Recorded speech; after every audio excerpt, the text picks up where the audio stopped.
Hello and welcome to Health, Wellbeing and Lifestyle, where we love to educate and inspire the community to live more healthily, feel more balanced and truly live a lifestyle they love. And today for our first guest we have Dr. Zara Celik, integrative health and wellbeing expert.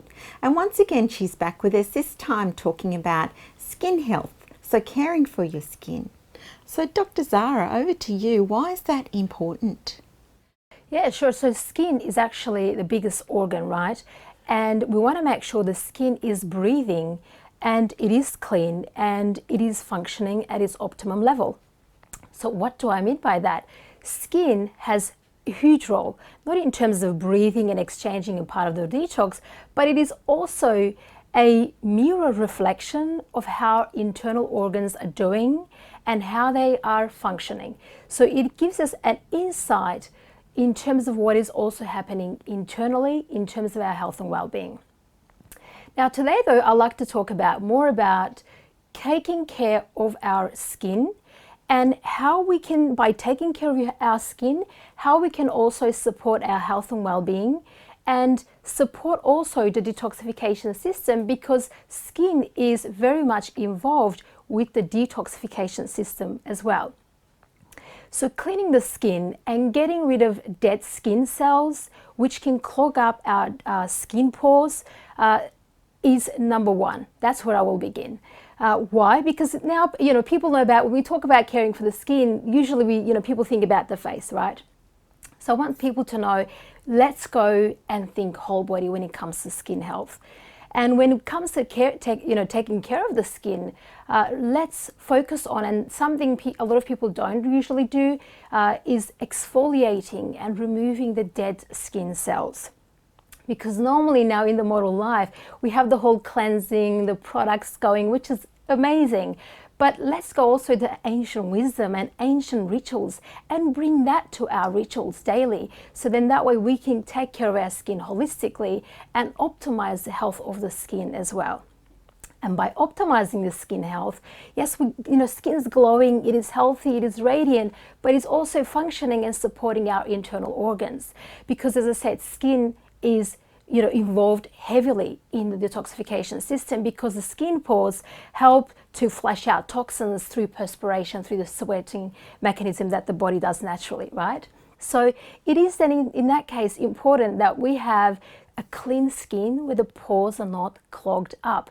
And the best way to achieve that, I find, Linda, is through an ancient wisdom, a ritual. It's called Turkish hammam bath ritual. It is magnificent because it uses a special glove called kisa glove, which you put on, and it is usually after a steam session. There's usually a nice ritual goes with that. But even at home, our viewers can do it after a bath or shower when the skin's nice and moist and it is warm, because that's when the skin cells are nice and warm, and moist rather. So then it's good to wear that glove and remove all that dead skin, and literally it comes off like a spaghetti, it rolls off. And that process allows the skin to breathe. All the skin pores are open, right? And the skin's able to breathe and detox efficiently at an optimum level. So that's a big one that I will actually encourage our viewers to get onto, these ancient wisdoms. Apart from the products that we apply, the whole moisturizers and everything else, then of course hydrate the skin, which is excellent. So a good hydration, both internal and external. So drinking enough water to hydrate our cells, drinking enough for our body shape and type, so all our cells are hydrated and looking more like grapes than sultanas. And then there's the hydration, of course, external. Toning is excellent. So rose water is my favorite. People can pick whatever they prefer, what they like.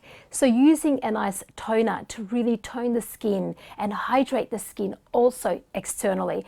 Then get on to applying a nice product, either moisturizer or serum or body oil, to keep it hydrated and nourished. Because by doing that, we are really caring for the skin.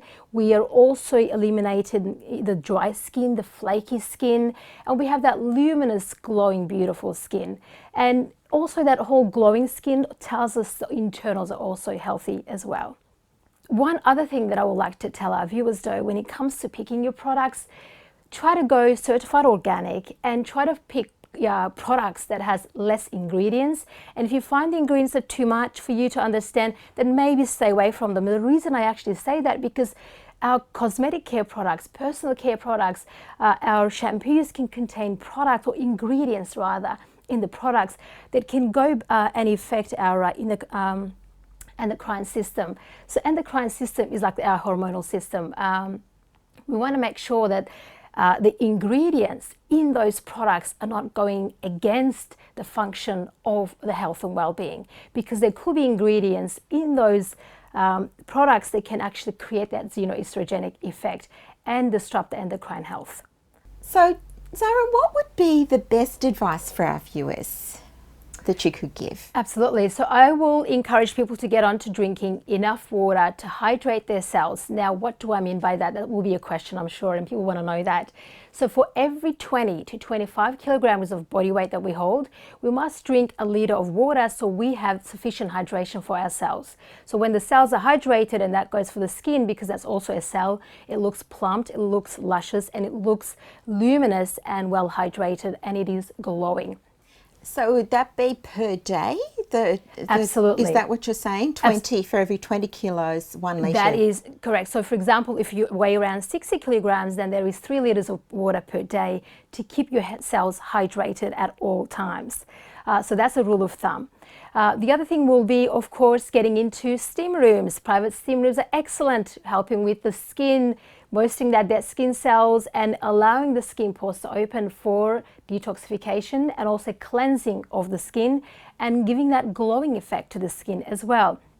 Light therapies, they work extremely well and work with the integrity of the cellular function by energizing the cells, the mitochondria of the cells, and giving that luminous look, that glowing look, because it is working on repairing and healing the skin cells from within. So they will be the ones that I will actually give our viewers. Thank you very much. And for more information on Dr. Zara Celik and caring for your skin, then please go to her webpage on our website, healthwellbeingandlifestyle.com.au. And now we'll go to break, and after the break we'll be back with more amazing interviews.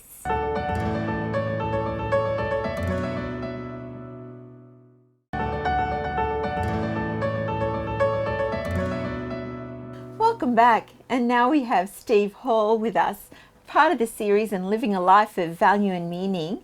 And next he's talking to us this time about identity and uniqueness. Steve, what is identity? Well, it's many things, Linda. Some people, when you ask them, what's your identity, they might think that you're talking about, their passport or their license. They might show you, who they're told that they are. But it's way more than that. Like, we've got many identities. You could have an identity as being a parent. You could have an identity as what you do at work, or your different roles in life. We've got many identities. And it's not really who we are. Identities are the things that we do, the things that we belong to and perform. So we have many different identities in life. And why it's important to know about identities is to understand what we're doing, as opposed to identifying with our identity and thinking that's who we really are, right? So you figure out who you are. When I got home from work in my corporate role, the first thing I did when I got home was take my uniform off, because I didn't really feel like I was myself until I got dressed in my own clothes. Then I felt more who I was. I stopped being that identity at work and I became the identity of who I was at home. It's a lot like Michelangelo's statue of David, right? There's this beautiful sculpture of David, and it really comes to life when you're looking at it. And Michelangelo once got asked, how did you create such a beautiful work of art? And he said, well, I don't think I did that. I just chiseled off the bits of stone that didn't belong to David. I just let him out. I released who he was. He was in there inside the block of stone. And our identity is a lot like those bits of stone. They're stuck all over us, and they really cover up who we are sometimes.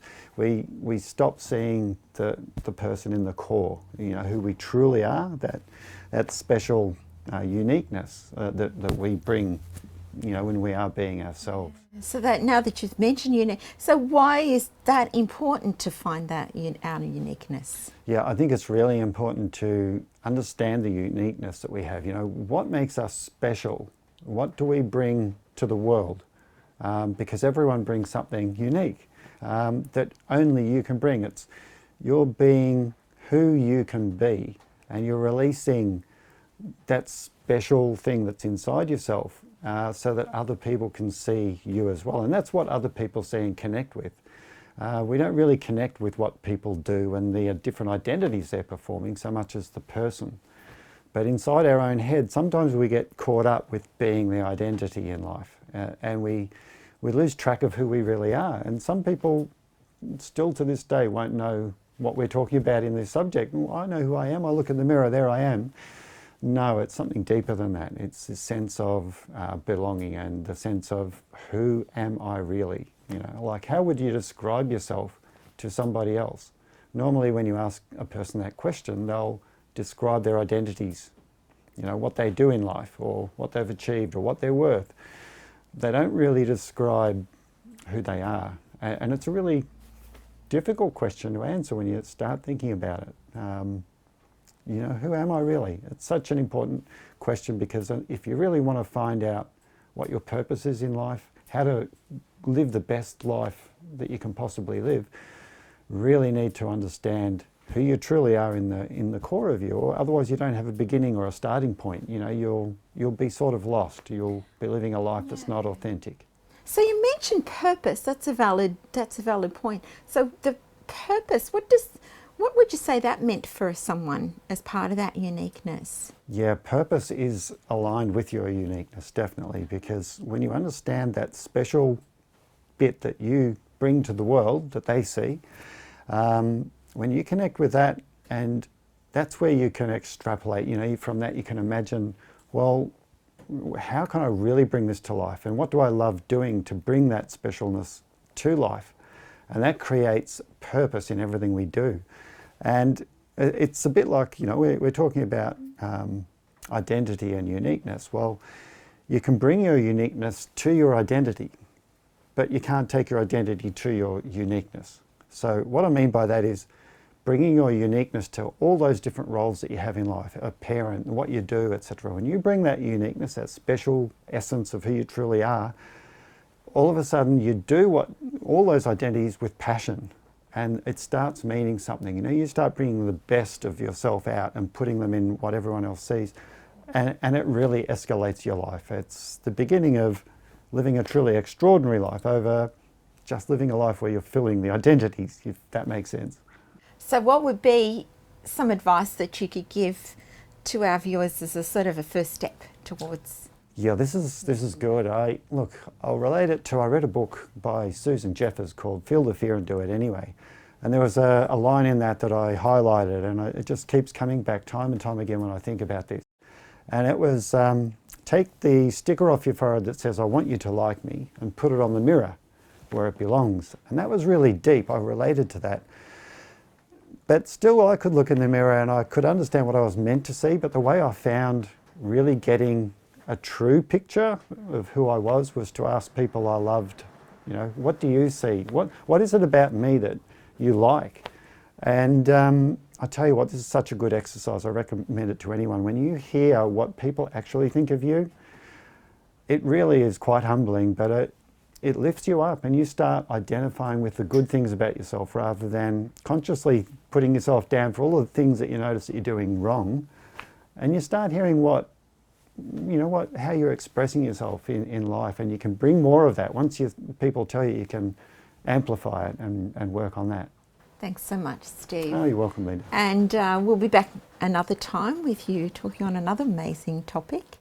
Any more information on Steve Hall and living a life of value and meaning, and particularly with identity and uniqueness, then please go to his webpage on our website, healthwellbeingandlifestyle.com.au, and we'll see you after the break.